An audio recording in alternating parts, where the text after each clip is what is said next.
بسم اللہ الرحمن الرحیم۔ ایک رات فرعون نے خواب دیکھا کہ دو درخت زمین پر آگے اور بلند سے بلند تر ہوتے چلے گئے، یہاں تک کہ ان کی بلندی عالم بالا تک پہنچی اور عالم تمام ان کے زیر سایہ ہوا۔ فرعون اس عجیب و غریب خواب سے بہت حیران ہوا، چنانچہ صبح اٹھ کر اپنے درباریوں، حکیموں، نجومیوں اور جادوگروں کو بلا کر ان سے اپنا خواب بیان کیا اور کہا کہ مجھ سے اس عجیب و خواب کی تعبیر بیان کرو۔ ان سب نے کہا ہمیں تھوڑا وقت دو تاکہ ہم دیکھ سکیں۔ حکمت دانوں نے کہا کہ ہم اس کی تعبیر اپنی کتابوں سے ڈھونڈتے ہیں۔ نجومیوں نے کہا کہ ہم ستاروں کی چال دیکھتے ہیں اور اس خواب کی تعبیر کے بارے میں حساب لگاتے ہیں۔ جادوگروں نے بھی اپنے علم اور عملیات استعمال کرنے تک کا وقت مانگا، چنانچہ سب نے اپنا اپنا حساب کتاب مکمل کرنے کے بعد آپس میں ایک دوسرے سے اصلاح مشورہ کیا، اور پھر ان میں سے ایک آدمی نے یوں بیان کیا کہ اے فرعون، ہم دیکھتے ہیں کہ بنی اسرائیل کی قوم میں ایک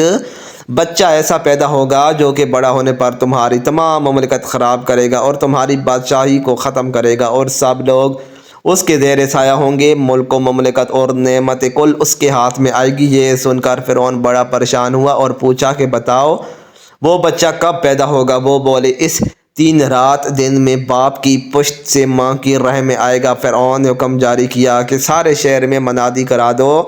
کہ جتنے بنی اسرائیل ہیں، آج سے کوئی مرد اپنی حوروں کے جوروں کے ساتھ اپنے بستر نہ ہونے پائے، اور نہ کوئی عورت ہی اپنے شوہر سے ہم بستر ہو، اور جو حکم عدولی کرے گا اسے قتل کر دوں گا۔ اور اپنے خاص آدمیوں میں سے ایک ایک کو بنی اسرائیل کے ہر گھر پر متعین کیا کہ عدولی حکم کسی صورت نہ ہونے پائے، تاکہ فرعون کے ڈر کے مارے کوئی آدمی اپنی بیوی سے مباشرت نہ کرتا۔ مگر تقدیر الہی کے سامنے کوئی چارہ نہ تھا۔ باوجود اس تنبیہ اور تحدید کے اس 3 دن کے اندر جو نجومی نے کہا تھا، روز مودع بچہ یعنی حضرت موسیٰ علیہ السلام ماں کے شکم میں آئے۔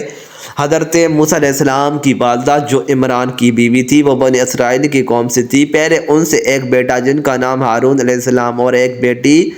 جن کا نام مریم علیہ السلام تھا تولد ہوئے تھے۔ عمران فرعون کے ساتھیوں میں سے تھا اور اس دن فرعون کی محل میں تھا۔ ادھر بیوی کو شوق مباشرت ہوا، بہت صبر کیا، لیکن جب کوئی صورت نظر نہ آئی اور صبر و قرار تمام باحکم ربی جاتا رہا، تو وہ آدھی رات کے وقت اٹھی اور گھر سے نکل پڑی اور فرعون کے محل کے دروازے پر جا پہنچی۔ مرض الہی سے تمام دروازے محل کے کھل گئے اور تمام نگہبانوں اور دربانوں پر نیند طاری کر دی گئی۔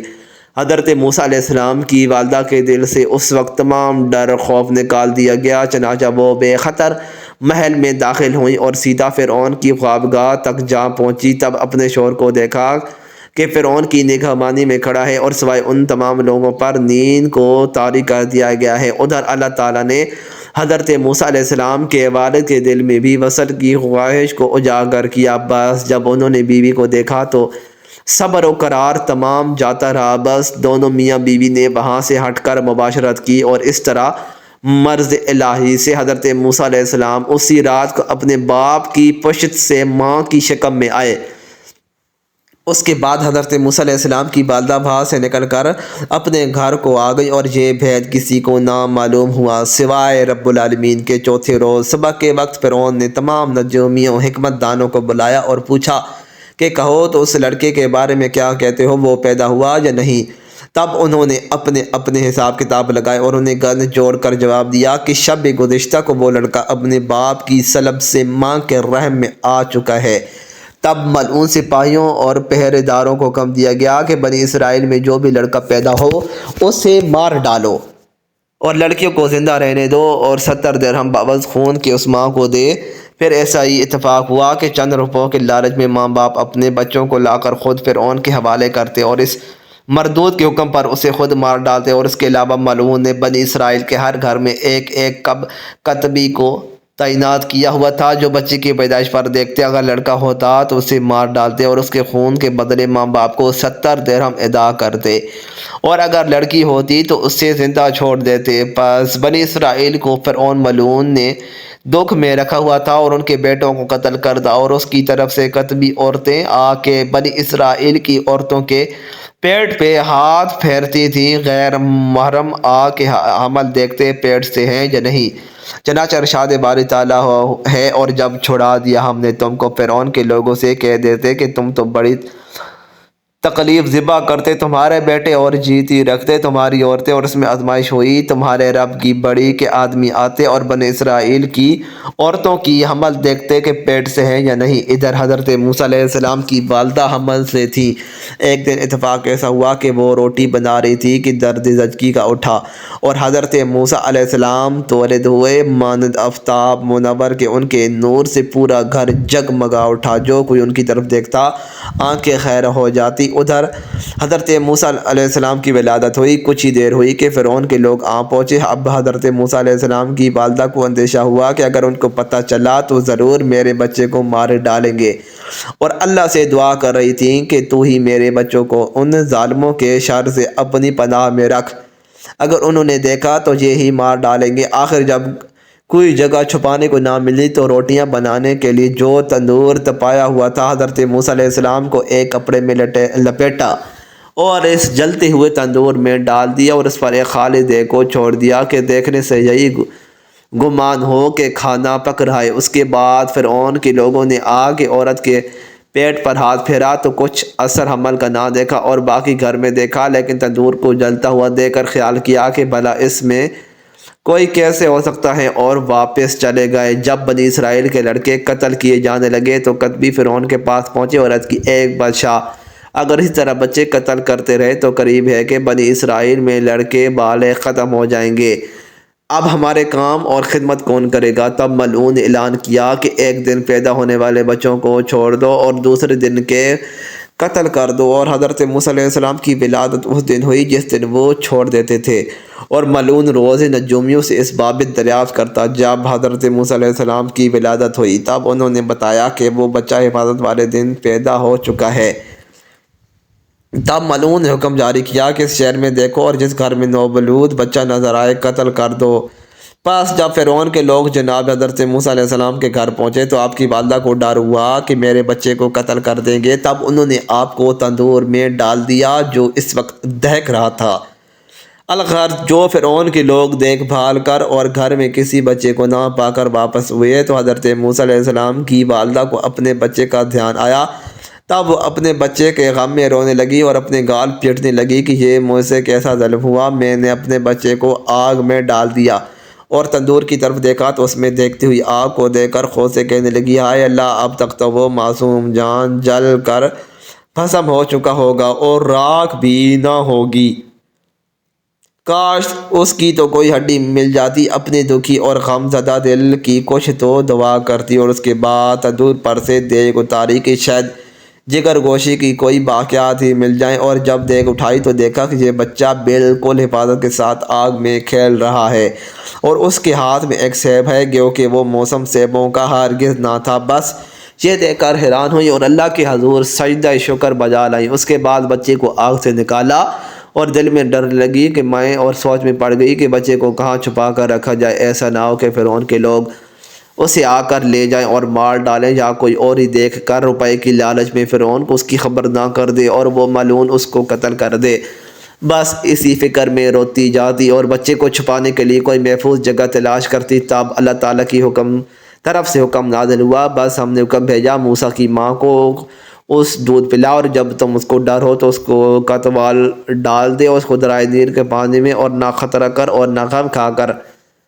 ان قریب ہم پھر پہنچا دیں گے تیری طرف اور کریں گے اس کو رسولوں میں سے۔ یعنی اللہ تعالیٰ نے حکم دیا ہے موسیٰ علیہ السلام کی ماں، غم نہ کر، اسے دودھ پلاؤ، اور اگر تمہیں فرعون کی طرف سے اس کی جان کا خطرہ ہے تو اسے درائے نیل میں ڈال دو، ہم خود اس کی حفاظت کریں گے اور جلد ہی اسے دوبارہ تمہاری طرف بھیج دیں گے، اور تب تمہیں کوئی خطرہ اس کی جان کی طرف سے نہ ہوگا، کیونکہ یہ ہمارے رسول ہیں۔ اور یہی ہے جو فرعون کی مملکت کو تباہ کرے گا اور بنی اسرائیل کو حفاظت کے ساتھ فرعون کے ظلم سے نکال لے جائے گا۔ بس حضرت موسیٰ علیہ السلام کی والدہ یہ بشارت سن کر بہت خوش ہوئی اور کسی بڑائی کی تلاش میں گھر سے نکلی، ایک صندوقچہ تیار کروا سکے جس میں رکھ کر جناب موسیٰ علیہ السلام کو درائے نیل میں بہا سکتی۔ تب بھی حضرت جبرائیل علیہ السلام بصورت ایک بوڑھائی بڑائی ان کے سامنے آئے تب انہوں نے پوچھا کہ کیا تم صندوقچہ بنانا جانتے ہو؟ حضرت جبرائیل علیہ السلام نے فرمایا کہ جانتا ہوں۔ بس وہ اپنے گھر لے آئیں۔ چنانچہ حضرت جبرائیل علیہ السلام بصورت ایک بڑائی کے حضرت موسیٰ علیہ السلام کی والدہ کے ساتھ ان کے گھر آئے۔ صندوقچہ اللہ کے حکم سے ایسا تیار کیا گیا جس میں حضرت موسیٰ علیہ السلام کو کسی قسم کی کوئی تکلیف یا پریشانی نہ اٹھانی پڑے۔ بس حضرت جبرائیل علیہ السلام صندوقچہ تیار کر کے وہاں سے نکلے اور یہ بھید سوائے اللہ کے کسی کو معلوم نہ ہوا۔ ایک اور روایات میں بیان کیا گیا ہے کہ جب حضرت موسیٰ علیہ السلام کی والدہ بڑائی کو لے کر گھر آئیں تو یہ بات کسی کو معلوم نہ پڑی مگر ایک ہمسائے نے آپ کو دیکھ لیا۔ بس وہ پیچھے ہوا اور گھر میں ایک بچے کی موجودگی کے بارے میں جان گیا اور اس راز سے واقف ہو گیا۔ تب حضرت موسیٰ علیہ السلام کی والدہ کو یہ خوف ہو گیا کہ کہیں یہ رات اس کے بارے میں فرعون یا اس کے لوگوں کو نہ بتا دے، لہذا اسے اپنے پاس سے 70 دینار بطور رشوت عطا کی اور اسے قسم دے کر کہا کہ خبردار اس بات کا ذکر بھی کسی سے نہ کرنا، اور بڑائی کو بھی 70 دینار بطور اجرت ادا کر کے رخصت کیا۔ اور ہمسائے نے بھی بی بی سے 70 روپے لے کر کھا لیا، اور شیطان نے اس کے دل میں خیال پیدا کیا کہ اگر تو اس کے بارے میں فرعون کو خبر کر دے گا تو یقیناً ایک اچھی خبر دینے کے بعد تجھے اور بھی انعام دے گا، پھر تجھ پر اپنی نعمتوں اور نوازشوں کو بڑھائے گا۔ بس وہ اس نیت سے فرعون کے محل کی طرف چلا اسے لڑکے کے بارے میں خبر کر دے اور کچھ انعام حاصل کرے اور فرعون کی خدمت اور نعمت سے سرفرازی حاصل کرے۔ چنانچہ جب فرعون کے پاس پہنچا اور چاہا کہ اسے بتائے تب اللہ نے اس کی زبان بند کر دی اور وہ گونگا ہو گیا، لہذا واپس آیا۔ جب باہر نکلا تو زبان پھر کھل گئی اور پھر چاہا کہ جا کے بتائے۔ جب فرعون کے سامنے پہنچا تو پھر گونگا ہو گیا، پھر جب باہر آیا تو زبان کھول گئی۔ اس طرح 7 مرتبہ قصد کیا کہ جا کے بولے اور 7 دفعہ زبان بست ہوئی۔ اب وہ سمجھ گیا کہ وہ اس حرکت سے باز آ گیا، سچے دل سے توبہ کی اور ایمان لایا اور دوبارہ یہ بات کسی سے نہ کہنے کا عہد کیا، اس پر قائم رہا۔ الخیر حضرت موسیٰ علیہ السلام کی والدہ نے انہیں دودھ پلایا، اس کے بعد انہیں ایک کپڑے میں لپیٹ کر صندوقچے میں بند کیا اور پھر اس صندوقچے کو دریائے نیل میں بہا دیا،